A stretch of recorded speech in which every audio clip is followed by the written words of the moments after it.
And what did you get up to this summer in your brain? Well, I try and keep away from people like you. I try and avoid giving interviews. It is said that I like the odd drink. I like watching cricket, though the Lord's Test match was a little bit depressing.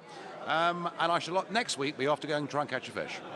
So on your press conference today, you said that there's no negativity in this campaign, but you have just attacked a lot of Conservatives for not getting their thing out and going out and campaigning. Do you think this is going to create some more bad feeling towards you? Well, actually, you will have seen in national newspaper columns this week a shed load of abuse thrown at me by some of these people. I'm not throwing it back. I'm urging them.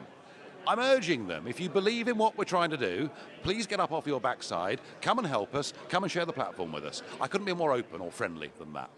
So one of the things that you said, you work with everyone in the Eurosceptic movement. Could you imagine standing on stage with Owen Jones and Len McCluskey? Of course. I don't believe the divisions of left and right mean a blooming thing compared to whether we have our own democracy and the self-governance of our own nation. I would be very happy to share a stage with those guys if they would with me. You think they would want to? Well, let's wait and see. Why not?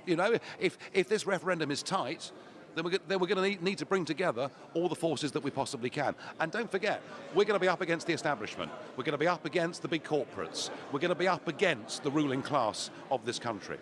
So what do you think the Greek crisis has done to attitudes towards the EU in this country? I think one of the shifts has been that the left have begun to really wake up to what the European Union is. I think many people who would call themselves democratic socialists are just mortified at the way Greece has been treated in the wake of a referendum that said to the government, you must not do this thing. I think that's woken people up. I've also noticed as an MEP how TTIP has suddenly woken up the left and the trade unions as to many of the things that have been done in our name that are not being debated or put through our own parliament. If you're a Democrat, it doesn't matter whether you're on the Bennite wing of politics, or whether you're on a sort of conservative right-wing end of politics. If you believe in democracy, then you should come together on this No campaign. And finally, obviously, this is the first time you've appeared in a big way about this after the general election.